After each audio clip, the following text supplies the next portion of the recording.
ओम गण गणपति नमः। ओम नमः शिवाय। हर हर महादेव। आप सभी को प्रदोष व्रत की हार्दिक शुभकामनाएं। प्रदोष व्रत हर महीने के कृष्ण पक्ष और शुक्ल पक्ष की त्रयोदशी तिथि को मनाया जाता है। जब यह व्रत बुधवार को पड़ता है तो इसे बुध प्रदोष व्रत कहा जाता है। यह व्रत भगवान शिव को समर्पित होता है और इसे करने से विशेष रूप से बुद्धि, व्यापार, स्वास्थ्य और समृद्धि का आशीर्वाद प्राप्त होता है। तो आज की इस वीडियो में आप सुनेंगे बुध प्रदोष की पौराणिक व्रत कथा। बुध प्रदोष व्रत की कथा के अनुसार एक पुरुष का नया विवाह हुआ। विवाह के 2 दिनों बाद उसकी पत्नी मायके चली गई। कुछ दिनों के बाद वह पुरुष पत्नी को लेने उसके यहाँ गया। बुधवार को जब वे पत्नी के साथ लौटने लगा तो ससुराल पक्ष ने उसे रोकने का प्रयत्न किया कि विदाई के लिए बुधवार का दिन शुभ नहीं होता है, लेकिन वे न माना और पत्नी के साथ चल पड़ा। नगर के बाहर पहुंचने पर पत्नी को प्यास लगी। पुरुष लोटा लेकर पानी की तलाश में चल पड़ा। पत्नी एक पेड़ के नीचे बैठ गई। थोड़ी देर बाद पुरुष पानी लेकर वापस लौटा। तब उसने देखा कि उसकी पत्नी किसी के साथ हंस कर बातें कर रही है और उसके लोटे से पानी पी रही है। उसको बड़ा क्रोध आया। वे निकट पहुंचा तो उसके आश्चर्य का कोई ठिकाना न रहा, क्योंकि उस आदमी की सूरत उसी की भांति थी। पत्नी भी सोच में पड़ गई। दोनों पुरुष झगड़ने लगे। भीड़ इकट्ठी हो गई। सिपाही आ गए। हम शक्ल आदमियों को देखकर वे भी आश्चर्य में पड़ गए। उन्होंने स्त्री से पूछा, उसका पति कौन है? वे भी आश्चर्य से उनकी ओर देख रही थी। तब वे पुरुष शंकर भगवान से प्रार्थना करने लगा, हे भगवान, हमारी रक्षा करें। मुझसे बड़ी भूल हुई है कि मैंने सास ससुर की बात नहीं मानी और बुधवार को पत्नी को विदा करा लिया। मैं भविष्य में ऐसा कदापि नहीं करूंगा। जैसे ही उसकी प्रार्थना पूरी हुई, दूसरा पुरुष अंतर्ध्यान हो गया। पति पत्नी सकुशल अपने घर पहुंच गए। उस दिन के बाद से पति पत्नी नियम पूर्वक बुध त्रयोदशी प्रदोष का व्रत रखने लगे। अतः बुध त्रयोदशी व्रत हर मनुष्य को करना चाहिए। एक बार ऋषि समाज द्वारा सर्व प्राणियों के हित में परम पावन भागीरथी के तट पर विशाल गोष्ठी का आयोजन किया गया। इस सभा में व्यास जी के परम शिष्य पुराण वेत्ता सूत जी महाराज हरि कीर्तन करते हुए पधारे। सूत जी को आते देख शौनकादि के 88,000 ऋषि मुनियों ने खड़े होकर उन्हें दंडवत प्रणाम किया। महाज्ञानी सूत जी ने भक्ति भाव से ऋषियों को हृदय से लगाया और उन्हें आशीर्वाद दिया। विद्वान ऋषिगण और सभी शिष्य आसन पर विराजमान हुए। मुनिगण श्रद्धा भाव से पूछने लगे कि हे परम दयालु, कली काल में शंकर की भक्ति किस आराधना द्वारा उपलब्ध होगी? कृपया हम लोगों को बताने की कृपा कीजिए, क्योंकि कलयुग के सर्व प्राणी पाप कर्म में रह कर वेद शास्त्रों से विमुख रहेंगे। हे मुनिश्रेष्ठ, कलयुग में सत्कर्म की ओर किसी की रुचि नहीं होगी। जब पुण्य क्षीण हो जाएंगे तो मनुष्य की बुद्धि बुरे कर्मों की ओर स्वयं प्रेरित होगी, जिससे दुर्विचारी पुरुष वंश सहित समाप्त हो जाएंगे। इस भूमंडल पर जो मनुष्य ज्ञानी होकर ज्ञान की शिक्षा नहीं देता, उस पर परम पिता परमेश्वर कभी प्रसन्न नहीं होते हैं। हे महामुने, ऐसा कौन सा व्रत है जिससे मनोवांछित फल की प्राप्ति होती है? कृपा करके बताइए। ऐसा सुनकर दयालु हृदय से सूत जी कहने लगे कि हे श्रेष्ठ मुनि और शौनक जी, आप धन्यवाद के पात्र हैं। आपके विचार प्रशंसनीय और सराहनीय हैं। आप वैष्णव अग्रगण्य हैं, क्योंकि आपके हृदय में सदा परहित की भावना समाहित है। इसलिए हे शौनकादि ऋषियों, सुनो, मैं उस व्रत के बारे में बताता हूँ जिसे करने से सभी पापों से मुक्ति मिलती है। धन वृद्धि, दुख विनाशक, सुख प्राप्त कराने वाला, संतान देने वाला और मनोवांछित फल की प्राप्ति कराने वाला व्रत होता है। यह व्रत तुमको सुनाता हूँ, जो किसी समय भोलेनाथ ने सती जी को सुनाया था और उनसे प्राप्त ये परम श्रेष्ठ उपदेश मेरे पूज्य गुरु जी ने मुझे सुनाया था, जिसे समय पाकर आपको मैं शुभ बेला में सुनाता हूँ। सूत जी कहने लगे कि आयु वृद्धि स्वास्थ्य लाभ के लिए त्रयोदशी का व्रत करें। इस व्रत की विधि इस प्रकार है। सुबह स्नान कर निराहार व्रत करे, शिव जी का ध्यान करे, शिव मंदिर में जाकर भोलेनाथ की पूजा करे। पूजा के बाद त्रिपुंड तिलक धारण करे, शिवलिंग पर बेल पत्र चढ़ाए, धूप दीप और अक्षत से पूजा करे, शिवजी को ऋतु फल अर्पित करे, ओम नमः शिवाय मंत्र का रुद्राक्ष की माला से जप करे, ब्राह्मणों को भोजन कराएं और सामर्थ्य के अनुसार दान दक्षिणा दें। इसके बाद मौन व्रत रखें। व्रती को सत्य बोलना है। इस व्रत में हवन आहुति भी देनी चाहिए। शौनक आदि ऋषि बोले, हे पूज्यवर, आपने यह बताया कि यह व्रत परम गोपनीय, मंगलप्रद और कष्ट निवारक है। कृपया ये बताने का कष्ट करें कि यह व्रत किसने किया और उसे क्या फल प्राप्त हुआ। श्री सूत जी बोले, आप शिव के परम भक्त हैं। आपकी भक्ति देखकर मैं व्रती पुरुषों की कथा कहता हूँ। एक गांव में अति दीन ब्राह्मण निवास करता था। उसकी पत्नी परदोष व्रत किया करती है और उसका एक पुत्र था। एक बार की बात है कि उसका पुत्र गंगा स्नान करने के लिए गया था। मार्ग में उसे चोरों ने घेर लिया और वे कहने लगे कि हम तुझे मारेंगे, नहीं तो तू अपने पिता का गुप्त धन बतला दे। बालक दीन भाव से कहने लगा कि हम अत्यंत दुखी दीन हैं, हमारे पास धन कहाँ है। चोर फिर कहने लगे कि तेरे पास पोटली में क्या बंधा है। बालक ने उत्तर दिया कि मेरी माता ने मुझे रोटी बनाकर बांध कर दी है। दूसरा चोर बोला कि भाई, ये तो अति दीन दुखी हृदय है, इसे छोड़ दो। बालक इतनी बात सुनकर वहां से जाने लगा और एक नगर में पहुंचा। नगर के पास एक बरगद का पेड़ था। बालक थककर वहां बैठ गया और पेड़ की छाया में सो गया। उस नगर के सिपाही चोरों की खोज कर रहे थे और वे बालक के पास आ गए। सिपाही बालक को चोर समझकर राजा के पास ले गए और राजा ने उसे कारावास की आज्ञा दे दी। उधर बालक की माँ शंकर जी का प्रदोष व्रत कर रही थी। उसी रात राजा को स्वप्न आया कि यह बालक चोर नहीं है, सुबह होते ही छोड़ दो, नहीं तो आपका राज्य वैभव जल्दी ही नष्ट हो जाएगा। रात समाप्त होने पर राजा ने उस बालक से पूरी कहानी पूछी और बालक ने सारी कहानी सुनाई। बालक की बात सुनकर राजा ने सिपाही को भेजकर माता पिता को बुलवा लिया। राजा ने जब उन्हें भयभीत देखा तो कहा कि तुम लोग चिंता मत करो, तुम्हारा बालक निर्दोष है। हम तुम्हारी दरिद्रता देखकर 5 गांव दान में देते हैं। शिव की दया से ब्राह्मण परिवार अब सुखी रहने लगा। इस प्रकार से जो कोई इस व्रत को करता है उसे आनंद की प्राप्ति होती है। ओम नमः शिवाय। हर हर महादेव। विदर्भ देश में सत्यरथ नाम से प्रसिद्ध एक राजा थे जो सब धर्मों में तत्पर, धीर, सुशील और सत्य प्रतीक थे। धर्म पूर्वक पृथ्वी का पालन करते हुए उनका बहुत सा समय सुख पूर्वक बीत गया।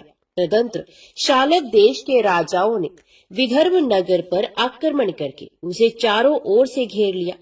अपनी पुरी को शत्रुओं से घेरी हुई देख विदर्भ राज विशाल सेना साथ लेकर युद्ध के लिए आए। बलोमत शालव देशीय क्षत्रियों के साथ राजा का अत्यंत भयंकर युद्ध हुआ।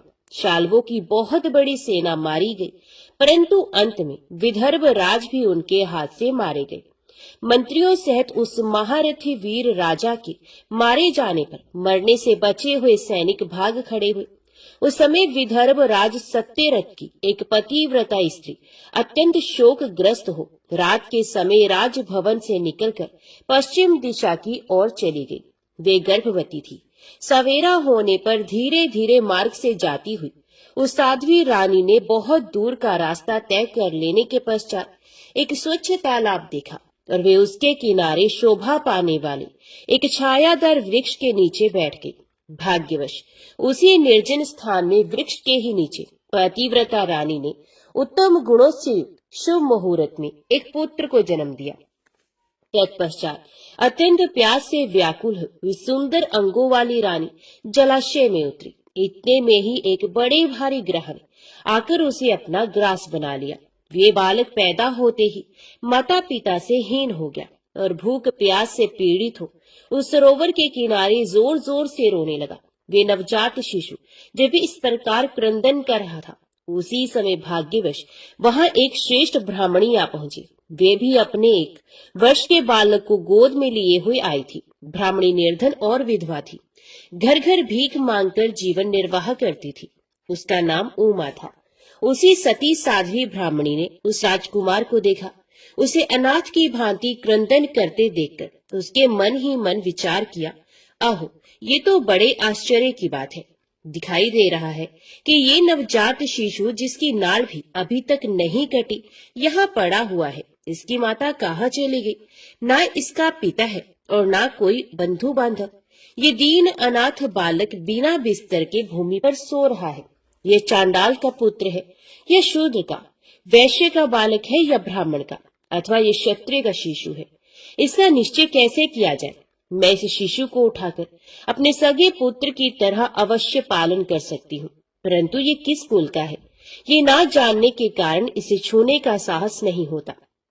ये पतिव्रता ब्राह्मणी जब इस प्रकार कह रही थी, उसी समय कोई सन्यासी महात्मा वहां आ गए। वे ऐसे जान पड़ते थे मानो साक्षात शंकर हो। उन श्रेष्ठ भिक्षु ने उस स्त्री से कहा, ब्राह्मणी खेद ना करो, हृदय की संशय वृत्ति दूर कर इस बालक की रक्षा करो, इससे तुम्हें शीघ्र ही परम कल्याण की प्राप्ति होगी। इतना कहकर वे दयालु भिक्षु तुरंत वहां से चले गए। उनके जाने के बाद ब्राह्मणी ने विश्वास पूर्वक उस बालक को लेकर अपने घर की ओर प्रस्थान किया। उस राजकुमार का ब्राह्मणी ने अपने बेटे के समान ही पालन पोषण किया। एक चक्रा नामक नगर में उस ब्राह्मणी का घर था। वे भिक्षा के अन्न से ही अपने पुत्र और राजकुमार को भी पालने लगी। ब्राह्मणों ने ब्राह्मणी के तथा राजा के भी पुत्र का संस्कार कर दिया। वे दोनों सर्वत्र सम्मानित होकर दिन दिन बढ़ने लगे। समय आने पर उनका उपनयन संस्कार हुआ। अब वे दोनों बालक एक साथ रहकर नियमों का पालन करने लगे। दोनों माता के साथ प्रतिदिन भिक्षा के लिए जाते थे।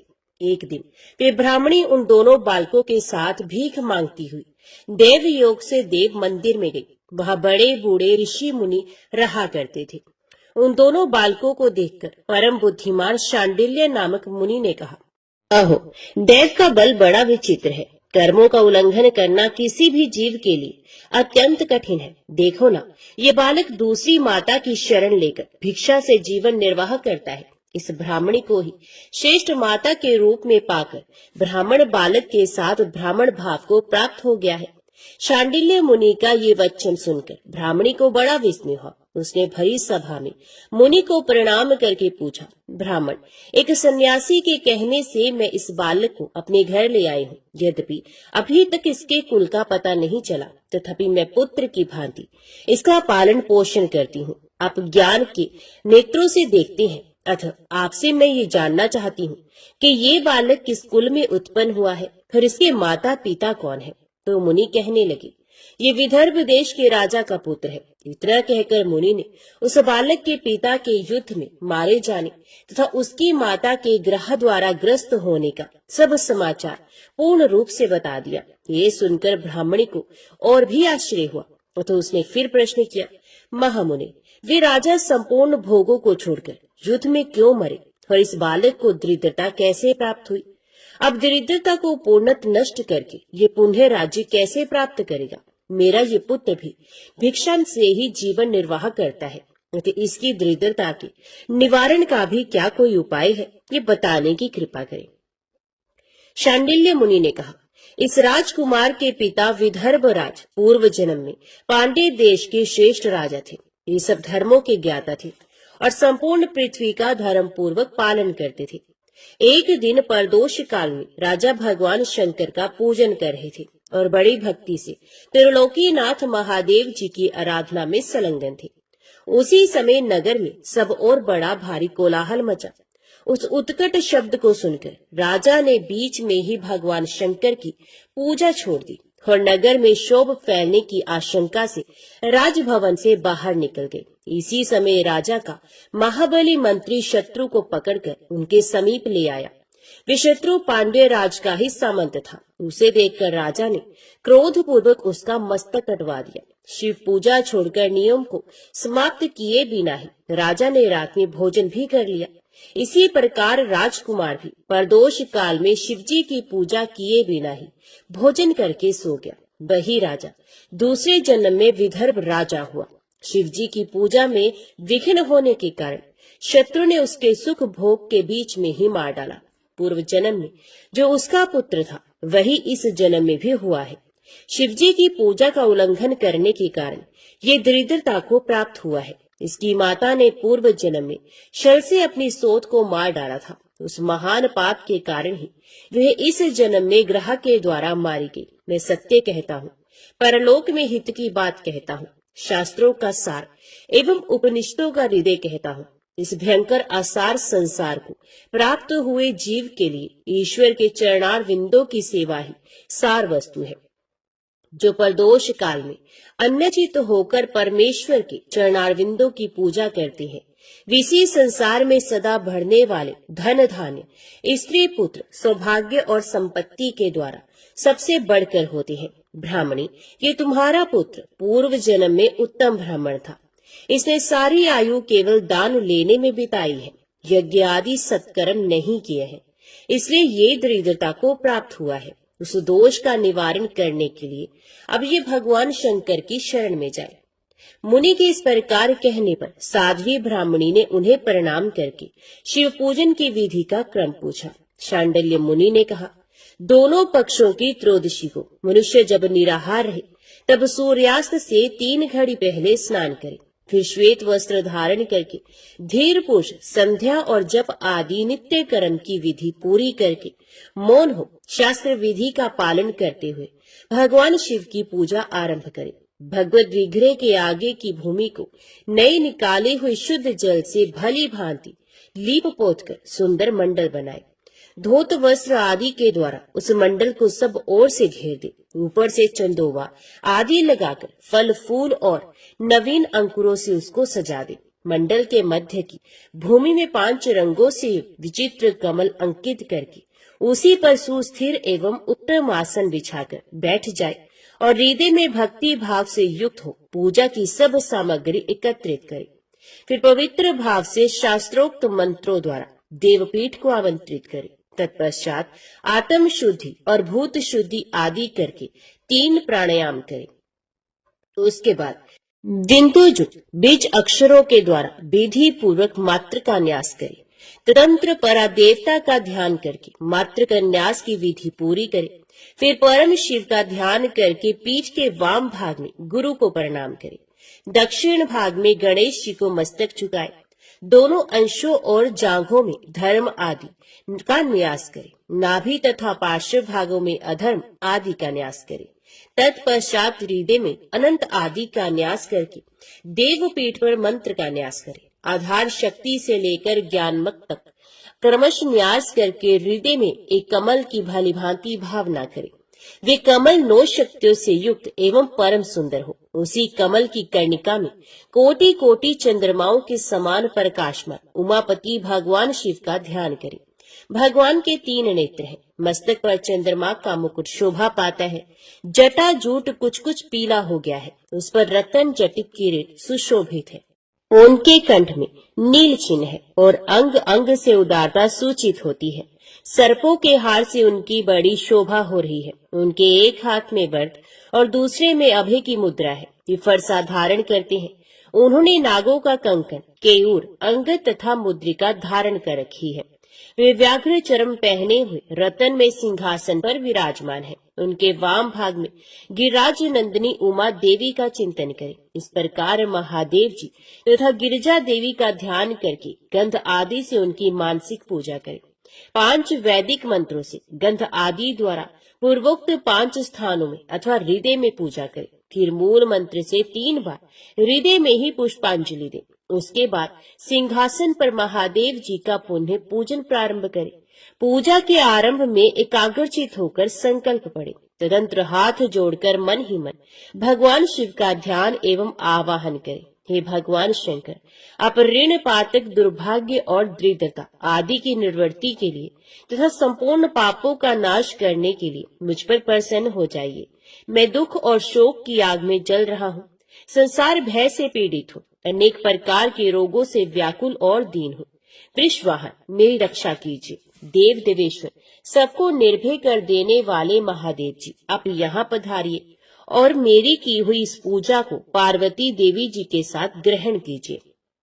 इस प्रकार संकल्प और आवाहन करके पूजा आरंभ करनी चाहिए। तत्पश्चात मनुष्य एकाग्रचित हो रुद्र सूक्त का पाठ करते हुए वहां स्थापित किए हुए शंख के जल से और पंच अमृत से महादेव जी का अभिषेक करके भांति भांति के मंत्रों से आसन आदि उपचारों को समर्पित करे। भावना द्वारा दिव्य वस्त्रों से विभूषित स्वर्ण सिंहासन की कल्पना करे और उसी पर भगवान को विराजमान करके अष्टगुण युक्त अर्घ्य और पादम निवेदन करे।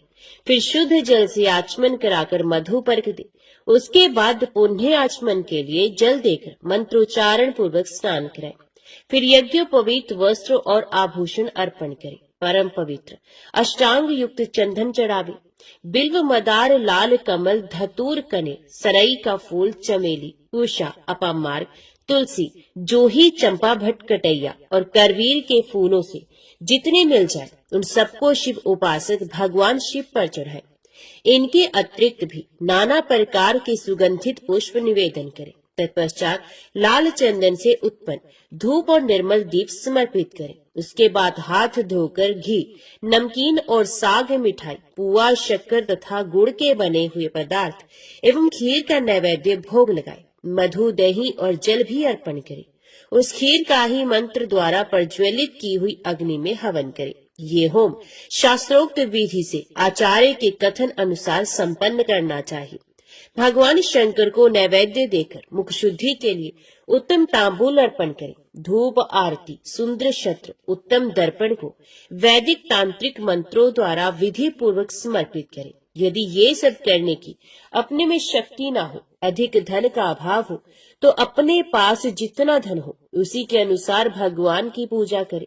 गौरीपति भगवान शंकर भक्ति पूर्वक भेंट किए हुए पुष्प मात्र से भी संतुष्ट हो जाते हैं। तदंतर स्तोत्रों द्वारा स्तुति करके भगवान को साष्टांग प्रणाम करें। फिर परिक्रमा करके पूजा समर्पित करने के पश्चात विधि पूर्वक श्री गिरजापति की प्रार्थना करें और कहे, हे देव, हे जगन्नाथ, आपकी जय हो। सनातन शंकर आपकी जय हो। संपूर्ण देवताओं के अधीश्वर आपकी जय हो। सर्वदेव पूजित आपकी जय हो। सर्वगुणातीत आपकी जय हो। सबको वर देने वाले प्रभु आपकी जय हो। नित्य आधार रहित अविनाशी विशंभर आपकी जय हो। जय हो। संपूर्ण विश्व के लिए एकमात्र जानने योग्य महेश्वर आपकी जय हो। नागराज वासुकी को आभूषण के रूप में धारण करने वाले प्रभु आपकी जय हो। गौरीपति आपकी जय हो। चंद्रशेखर शंभु आपकी जय हो। कोटि सूर्य के समान तेजस्वी शिव आपकी जय हो। अनंत गुणों के आश्रय आपकी जय हो। भयंकर नेत्रों वाले रुद्र आपकी जय हो। अचिंत्य निरंजन आपकी जय हो। नाथ दया सिंधु आपकी जय हो। भक्तों की पीड़ा का नाश करने वाले प्रभु आपकी जय हो। दुस्तर संसार सागर से पार उतारने वाले परमेश्वर आपकी जय हो। महादेव, मैं संसार के दुखों से पीड़ित एवं खिन्न हूँ, मुझ पर प्रसन्न हो। परमेश्वर, समस्त पापों के भय का अपहरण करके मेरी रक्षा कीजिए। मैं महान दारिद्र्य के समुद्र में डूबा हुआ हूँ। बड़े बड़े पापों ने मुझे आक्रांत कर लिया है। मैं महान शोक से नष्ट और बड़े बड़े रोगों से व्याकुल हूँ। सब ओर से तृण के भार से लदा हुआ हूँ। पाप कर्मों की आग में जल रहा हूँ और ग्रहों से पीड़ित हो रहा हूँ। शंकर, मुझ पर प्रसन्न हो जाइए।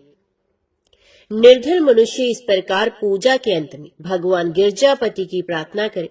धनाढ्य अथवा राजा का इस प्रकार भगवान शंकर की प्रार्थना करनी चाहिए। हे शंकर जी, आपके प्रसाद से मेरे सदा आनंद रहे। मेरे राज्य में लुटेरे न रहे। सब लोग निरापद होकर रहे। पृथ्वी पर अकाल महामारी आदि के संताप शांत हो जाए। सबकी खेती धन धान्य से समृद्ध हो। संपूर्ण दिशाओं में सुख का साम्राज्य छा जाए। इस प्रकार प्रदोष व्रत के दिन गिरजापति भगवान शंकर की आराधना करे। ब्राह्मणों को भोजन कराए और उन्हें दक्षिणा देकर संतुष्ट करे। इस प्रकार मैंने सब पापों का नाश, सब प्रकार की दरिद्रता का निवारण तथा समस्त मनोवांछित वस्तुओं का दान करने वाली शिव पूजा का वर्णन किया। ये शिव की पूजा शिव जी के द्रव्य का हरण करने के पाप को छोड़कर शेष सभी महापातकों और उपपातकों के महान समुदाय का नाश करती है। यदि ये दोनों बालक इसी प्रकार भगवान शंकर का पूजन प्रत्येक प्रदोष के दिन करते रहे तो वर्ष भर के भीतर ही इन्हें उत्तम सिद्धि की प्राप्ति होगी। शांडिल्य मुनि का वचन सुनकर उस ब्राह्मणी ने दोनों बालकों के साथ मुनि के चरणों में प्रणाम किया और इस प्रकार कहा, भगवान, आज मैं आपके दर्शन मात्र से कृतार्थ हो गई। ये दोनों बालक आज से आपकी शरण में है। ब्राह्मण, ये मेरा पुत्र है और इसका नाम शुचिव्रत है, और ये राजकुमार है जिसका नाम मैंने धर्मगुप्त रख दिया है। ये दोनों बालक और मैं सभी आपके चरणों के दास हैं। इस घोर दारिद्र्य सागर में गिरे हुए हम सबका आप ही उद्धार कीजिए। इस प्रकार शरण में आई हुई ब्राह्मणी को अमृत के समान मधुर वचनों द्वारा आश्वासन देकर मुनि ने उसके दोनों बालकों को भगवान शंकर के आराधन की मंत्र विद्या का उपदेश किया। तत्पश्चात दोनों बालक और ब्राह्मण मुनि की आज्ञा से वहां से चले गए। मुनिवर के उपदेश के अनुसार दोनों बालक प्रत्येक प्रदोष व्रत के दिन पार्वती वल्लभ शिव जी की आराधना करने लगे। इस प्रकार शिव पूजा करते हुए द्विज कुमार और राजकुमार के 4 महीने सुखपूर्वक बीत गए। एक दिन द्विज कुमार राजकुमार को साथ लिए बिना ही नदी के तट पर स्नान करने के लिए चले गया और वहां मौज से देर तक इधर उधर घूमता रहा। वह झरने के जल से आघात से खाई की भूमि कट जाने से उसमें गड़ा हुआ एक बड़ा भारी खजाने का कलश चमक रहा था, जिस पर ब्राह्मण कुमार की दृष्टि पड़ी। उसे देखकर वे सहसा हर्ष और कौतूहल में भरकर उसके समीप गया और उसे देवता के प्रसाद से प्राप्त हुआ मानकर सर पर लेकर घर को चल दिया तथा घर के भीतर उस घड़े को रखकर माता से कहा, माँ, ये भगवान शंकर का प्रसाद तो देखो। उन्होंने दया करके घड़े के रूप में ये खजाना दिखला दिया। तब उस पतिव्रता ब्राह्मणी ने राजकुमार को भी बुलाकर कहा, पुत्रो, इस खजाने के घड़े को तुम दोनों आपस में बराबर बराबर बांट लो। माता की बात को सुनकर ब्राह्मण के पुत्र को प्रसन्नता हुई, किंतु राजपुत्र ने उनसे कहा, माँ, ये तुम्हारे ही पुत्र के पुण्य से प्राप्त हुआ है, अतः मैं इस खजाने को बांटकर लेना नहीं चाहता। अपने पुण्य से प्राप्त हुए खजाने का ये स्वयं ही उपभोग करे। वे ही भगवान शंकर मुझ पर भी कृपा करेंगे। इस प्रकार प्रसन्नता पूर्वक भगवान शंकर की पूजा करते हुए उन दोनों कुमारों का उसी घर में 1 वर्ष व्यतीत हो गया। एक दिन राजकुमार उस ब्राह्मण कुमार के साथ वसंत ऋतु में वन में भ्रमण करने के लिए गया। कुछ दूर जाने पर उन्होंने सैकड़ों गंधर्व कन्याओं को परस्पर क्रीड़ा करते हुए देखा। उन्हें देखकर ब्राह्मण कुमार ने दूर से ही राजकुमार से कहा, यहाँ से आगे जाना उचित नहीं, क्योंकि उधर स्त्रियां विहार कर रही हैं। स्वच्छ अंतकरण वाले विद्वान पुरुष स्त्रियों का सामीप्य त्याग देते हैं। ये रमणीय छल करने वाली तथा वाणी द्वारा अनुन्य विनय करने में कुशल है। ये पुरुषों को अपनी दृष्टि मात्र से मोहित करती है।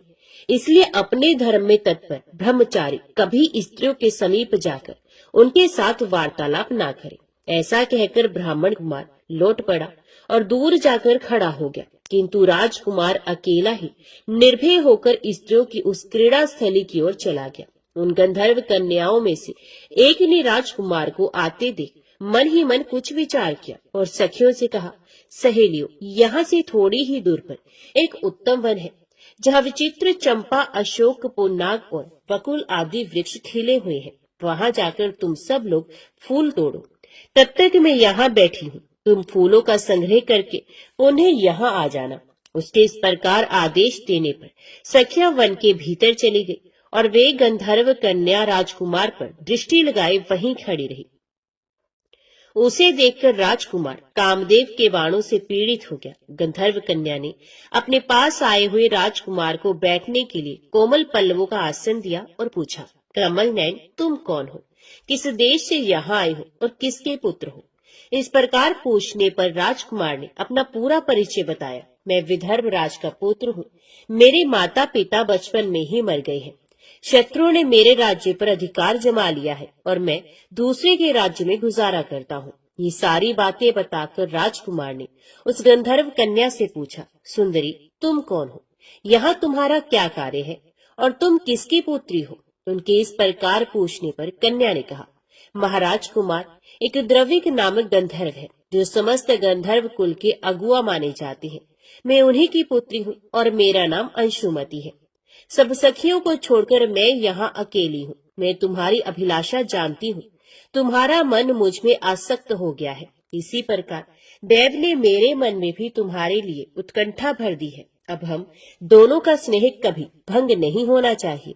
ऐसा कहकर गंधर्व कुमारी ने शीघ्र ही अपने गले से मोती का हार निकालकर प्रेम पूर्वक राजकुमार को भेंट किया। उस अद्भुत हार को देखकर राजकुमार ने पूछा, भीरू, मैं एक बात कहता हूँ, मैं राज्यहीन और निर्धन हूँ, तो मेरी प्रिया कैसे होना चाहती हो?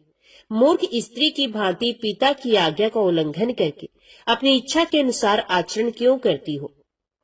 ये सुनकर गंधर्व कन्या ने कहा, प्रियतम, आपका कहना ठीक है, मैं पिता की आज्ञा के विरुद्ध नहीं जाऊंगी। आप इस समय घर को पधारे और परसों प्रातः काल पुण्य यहीं दर्शन दीजिए, आपसे कुछ हमारा कार्य है। इतना कहकर वे गंधर्व कन्या अपनी सखियों के आ जाने से उनके साथ चली गई और राजकुमार भी हर्षपूर्वक ब्राह्मण कुमार के समीप लौट आया। उसने द्विज पुत्र से सब बातें बताई और उसके साथ घर को प्रस्थान किया। वहां पतिव्रता ब्राह्मणी को भी ये शुभ समाचार सुनाकर राजकुमार ने प्रसन्न किया तथा पूर्व निश्चित समय आने पर वे पुण्य द्विज पुत्र के साथ वन में गया। नियत स्थान पर पहुंचकर राजकुमार ने देखा गंधर्व राज और उनकी कन्या दोनों उपस्थित हैं। गंधर्व राज ने वहां आए हुए दोनों कुमारों का अभिनंदन किया और सुंदर आसन पर बैठाकर राजपुत्र से कहा, विदर्भ राजकुमार, मैं कल कैलाश पर्वत पर गया था। वहां मैंने पार्वती जी के साथ महादेव जी के दर्शन किए। देवेश्वर भगवान शिव करुणा रूपी अमृत के सागर है। उन्होंने मुझे बुलाकर सब देवताओं के समीप इस प्रकार कहा, पृथ्वी तल पर धर्मगुप्त नाम से प्रसिद्ध एक राजकुमार है जो इस समय अकिंचन है। उसका राज्य छिन गया है। शत्रुओं ने उसके देश को अपने अधिकार में कर लिया है। अब ये बालक अपने गुरु की आज्ञा से सदा मेरी आराधना में संलग्न रहता है। उसी के प्रभाव से आज उसके समस्त पितृ मेरे स्वरूप को प्राप्त हो गए हैं। गंधर्व श्रेष्ठ, तुम भी उस राजकुमार की सहायता करो। अब वे शत्रुओं को मारकर अपने राज्य सिंहासन पर आसीन हो जाएगा। महादेव जी के इस प्रकार आज्ञा देने पर मैं अपने घर को आया। यहाँ इस मेरी कन्या ने भी तुम्हारे लिए बहुत प्रार्थना की। ये सब परम दयालु भगवान शिव की प्रेरणा से ही हो रहा है। ऐसा समझकर मैं इस कन्या को साथ लेकर आया हूँ तथा अपनी पुत्री अंशुमति को मैं तुम्हें पत्नी रूप में देता हूँ और भगवान शिव जी की आज्ञा से शत्रुओं को मारकर तुम्हें तुम्हारे राज्य पर बिठाऊंगा।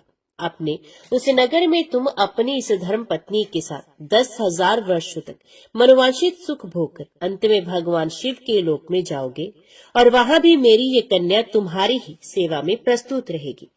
इस प्रकार कहकर गंधर्व राज ने उसी वन में राजकुमार के साथ अपनी पुत्री का विवाह कर दिया और दहेज में परम उज्ज्वल रत्न भार भेंट किए। चंद्रमा के समान चमकीली चूड़ामणि तथा दमकते हुए मोतियों के मनोहर हार दिए। दिव्याभूषण वस्त्र, स्वर्ण के बने हुए बहुत से सामान, 10,000 हाथी, 1,00,000 नीले घोड़े और हजारों सोने के बड़े बड़े रथ प्रदान किए।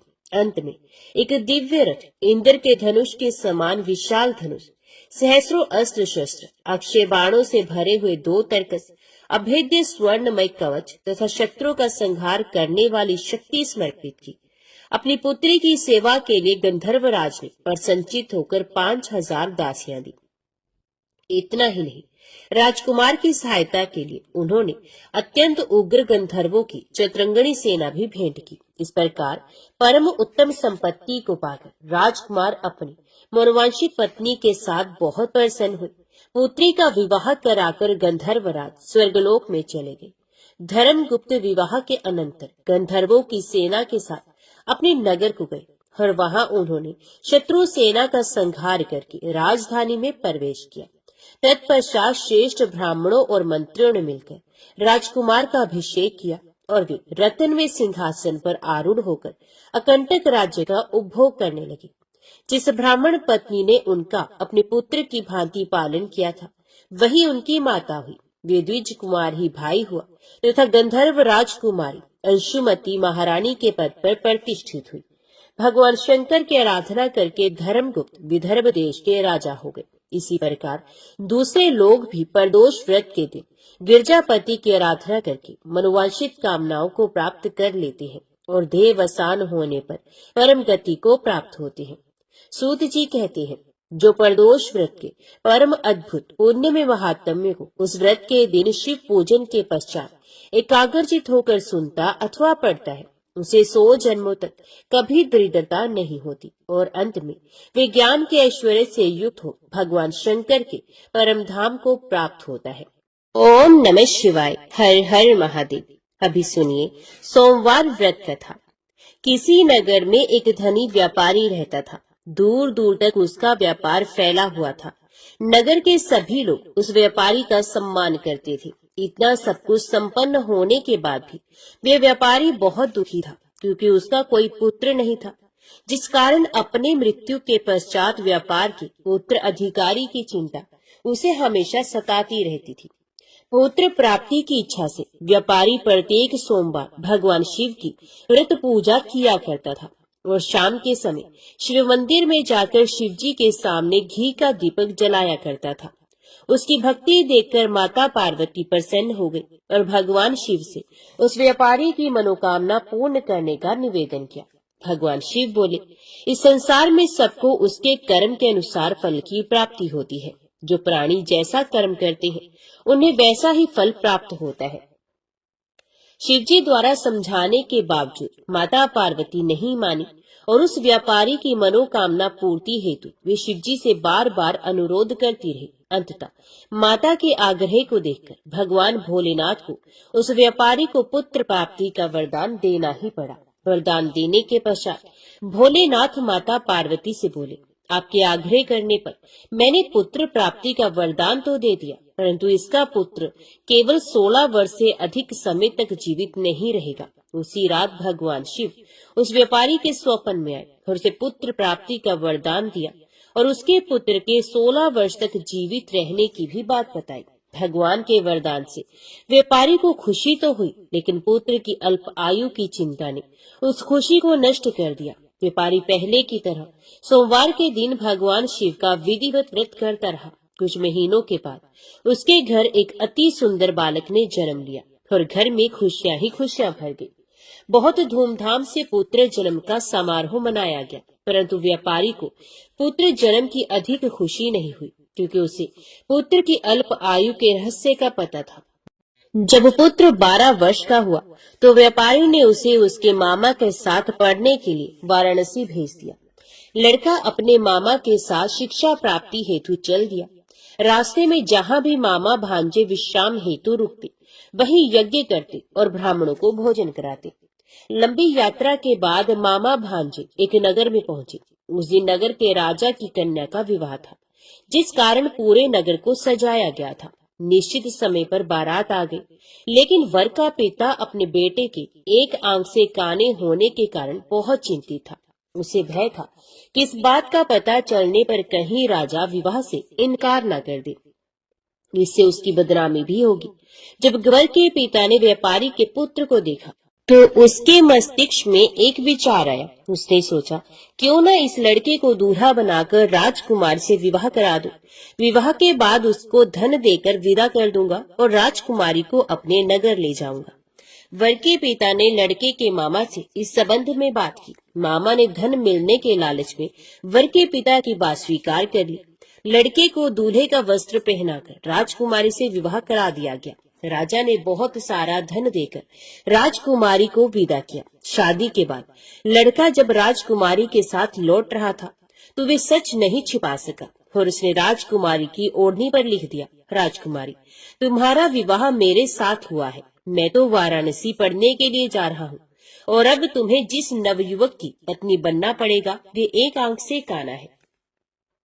जब राजकुमारी ने अपनी ओढ़नी पर लिखा हुआ पढ़ा तो उसने काने लड़के के साथ जाने से इनकार कर दिया। राजा को जब ये सब बातें पता चली तो उसने राजकुमारी को महल में ही रख लिया। उधर लड़का अपने मामा के साथ वाराणसी पहुंच गया और गुरुकुल में पढ़ना शुरू कर दिया। जब उसकी आयु 16 वर्ष की हुई तो उसने यज्ञ किया।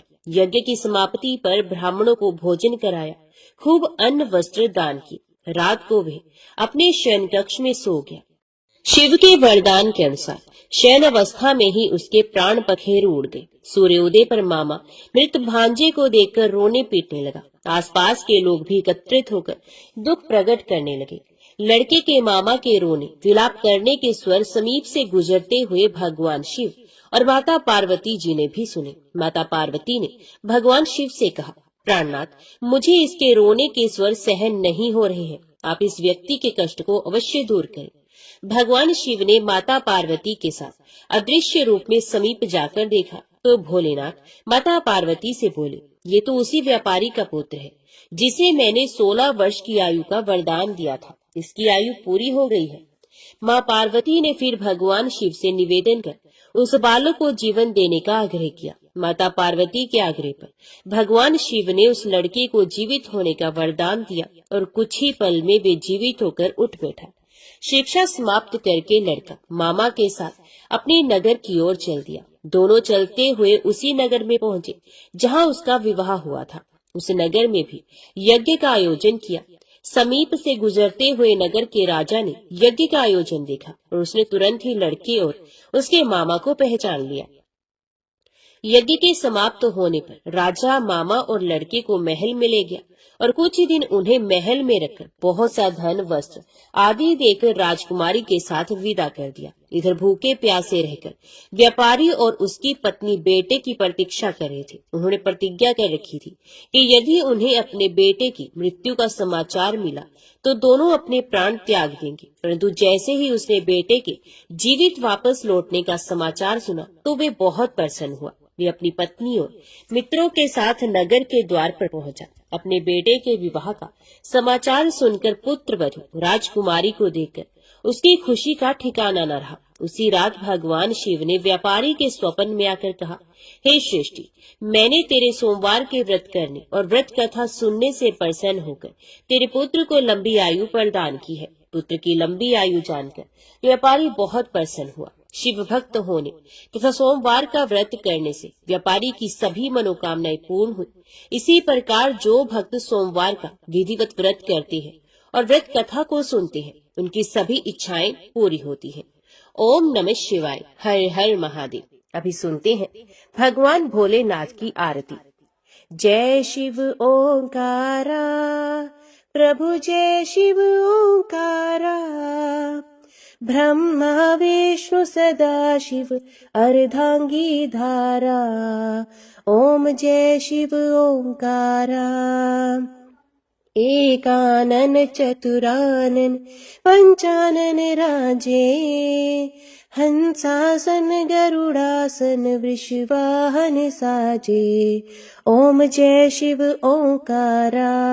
दो भुज चार चतुर्भुज 10 भुज अति सोहे, त्रिगुण रूप निरखता त्रिभुवन जन मोहे। ओम जय शिव ओंकारा। अक्षमाला बनमाला रुंडमाला धारी, चंदन मृग मद सोहे भाले शशिधारी। ओम जय शिव ओंकारा। श्वेतांबर पीतांबर बाघांबर हंगे, सनकादिक गरुणादिक भूतादिक संगे। ओम जय शिव ओंकारा। कर के मध्य कमंडलू चक्र त्रिशूल धरता, जग करता जग भरता जग संहार करता। ओम जय शिव ओंकारा। ब्रह्मा विष्णु सदा शिव जानक अविवेका, प्रणवाक्षर मध्य ये तीनों एका। ओम जय शिव ओंकारा। काशी में विश्वनाथ विराजते नंदी ब्रह्मचारी, नित उठ भोग लगावत महिमा अति भारी। ओम जय शिव ओंकारा। त्रिगुण शिव जी की आरती जो कोई नर गावे, कहत शिवानंद स्वामी मन वांछित फल पावे। ओम जय शिव ओंकारा। ओम जय शिव ओंकारा। स्वामी हरि शिव ओंकारा। ब्रह्मा विष्णु सदा शिव अर्धांगी धारा। ओम जय शिव ओंकारा। ओम नमः शिवाय। हर हर महादेव।